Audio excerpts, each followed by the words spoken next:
isn't it a beautiful place in remote solitude boondocking where we are camped? I just love it. And I'm glad that you are on this journey with us. Let me just say, if you haven't already subscribed to my channel, will you please hit that subscribe button and click all for all the notifications? I appreciate it. And if you find this video helpful, please share it. Yesterday, I shared with all of you the apps that I use to find places like this. And so if I found a place like this, why on earth am I sharing today what to do when apps and maps lie? Well, trust me, it took me a while to find this place. And that's something that I don't think I shared with you guys yesterday, is that be sure that you have plans A, B, and C, and maybe even D and E for when you're traveling. I always try to have backup plans for my backup plans. And that is the number one thing that you can do for yourself. That and leave very early in the morning when you are going to go try to find dispersed camping and remote boondocking. Trust me, you do not want to be doing that after dark, and sometimes it can take all day. So I get up very early when I'm going to a new place, and I make sure that I research it thoroughly ahead of time, and I still have to sometimes look and look and look. That was the case here. So let me tell you why sometimes apps and maps lie. Okay, after I have used all of the apps that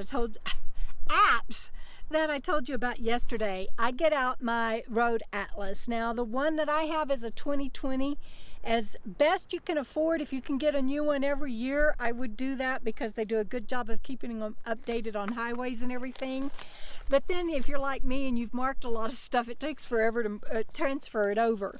But let's use Wyoming for an example in the atlas. And y'all don't forget to look in the back of the atlases. You can find all kinds of information in there. But for Wyoming, so you can look at it after you've narrowed in where you're going, and you can look at your routes, and you can see national forest and everything, and you can see the Continental Divide, you can see different lakes, and you can pick up a lot of information from here. And I always want to have a broad view of my route. And so the phone, you know, the apps help you with finding out the particulars of where you want to go. But I always use this as well, and I use all of the indexes in the app to research the area and to see what I might want to do while I'm there. But you can immediately see all of the National Forest Service area, and it doesn't always list the BLM and everything, but this is where you start. So why am I saying that it can lie? Well, it did to me this time. So after all of that, then I get out my benchmark of the area where I'm going. So here is the Wyoming benchmark. I start on the back to where I'm going to, and we're just going to pick a section this time. You just pick a section where you're going, and then you go look at that. That tells you the page number to go look at. Now look, a lot of you already know this, but for those of you who don't, look at all that topography.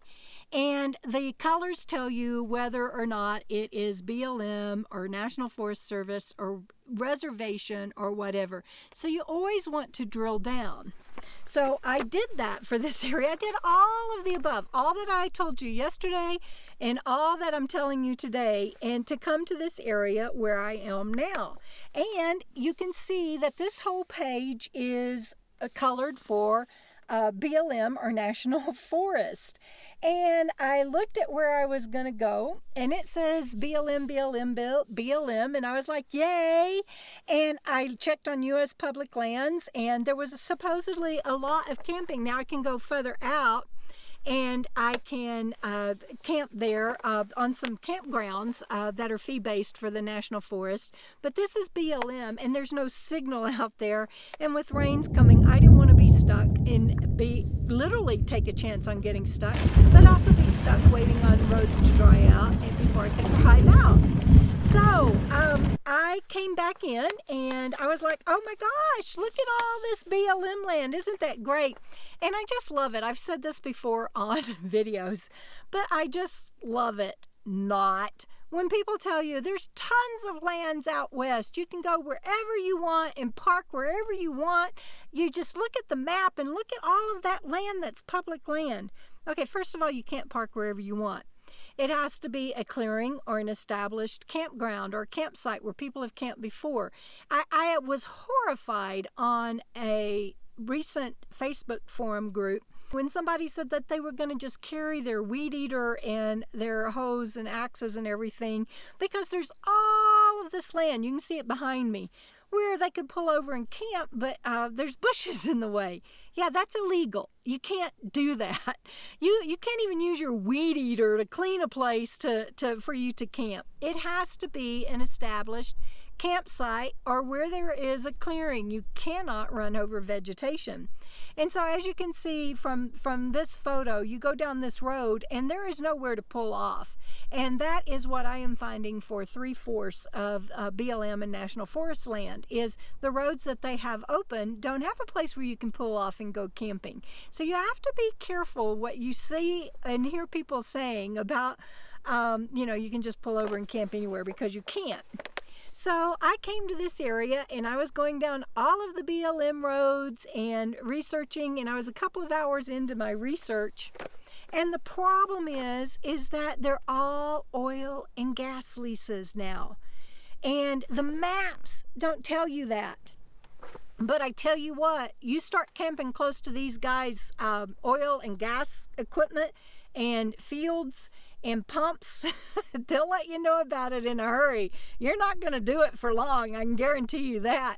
And so because they do have a rightful lease. And so then I was like, well, why doesn't it show that somewhere on the map? And I got to looking and looking and looking, and there was somewhere I found, if you look real closely with real faint wording, it'll say gas field. But it's almost like translucent letters, and it's right across the BLM. And so I will put a screenshot up of that when I find it. So there's the Reuben oil and gas field. There is the Pinedale oil and gas field. There was another one I just saw on here, but it's not marked on here. But that tells you in that fine print that none of this land is really available for camping. I happened to find a road. It was about my 3rd hour in, and I went down about a mile and I found this clearing that I'm in. And it's the only clearing that I can see for 360 miles around me. And so you got to be careful, because you can do all of the research you want to do and you can overlook some little something like that that's on the map. And sometimes it's not even marked. You just get there and you find out that it's leased out or something. And so I am camped right in the middle of BLM, and U.S. Public Lands app, again, does a great job of keeping that updated when something is not available. So just because it's BLM land, it's on the map as BLM land, U.S. Public Lands has it as available for camping, it's on sites where people have said they have camped there, it's not always available. And I have found too that since I have been out here on the road 6 years, that about 45% of the places I used to go are no longer available. They put big boulders across the road, or they dig it out to where you can't get across it without harming your rig, or they just flat put up closed signs. And sometimes they do that for the protection of the land. Sometimes they do that because of overpopulation. And sometimes they do that because they've opened up another area and they're routing people that way for a while. So anyway, I hope that explains why sometimes maps and apps lie, and you just got to have plans A, B, C, D, and E. Backup plans for your backup plans. And it's a good life out here, everybody. I love it. It saved my life, and that's why I wrote my book, How Being a Nomad Saved My Life. And if you can do it, I highly recommend it. We'll see you down the road. Keep on keeping on.